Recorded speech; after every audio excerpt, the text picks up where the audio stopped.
এই জন্যে আমি বারবার আপনাদেরকে মনে করে একটা কথা, আমার জীবন থেকে উপলব্ধি করি একটা কথা, যে একমাত্র আল্লাহ ছাড়া এই পৃথিবীতে এবং পরকালে আমাদের আপন বলে কেউ নাই।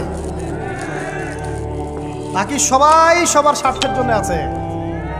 মানুষ মানুষের অবস্থানকেই মূল্যায়ন করে, মানুষ মানুষের অবস্থানকেই মূল্যায়ন করে। আল্লাহ রাব্বুল আলামিন আপনার ভিতরটাকে ভালোবাসেন। দেখেন, আপনি যখন নামাজ পড়েন নাই, আল্লাহ পাক কিন্তু আপনাকে ধ্বংস করে দেন নাই। আল্লাহ পরম করুণাময় আপনাকে হেদায়েত দিয়ে নামাজি বানিয়ে দিয়েছেন। জীবনে অনেক পাপ করেছেন, ইনস্ট্যান্ট আল্লাহ পাক শাস্তি দিতে পারতেন, আল্লাহ পাক দেন নাই। আল্লাহ আপনাকে ভালোবাসেন, আল্লাহ আমাকে ভালোবাসেন।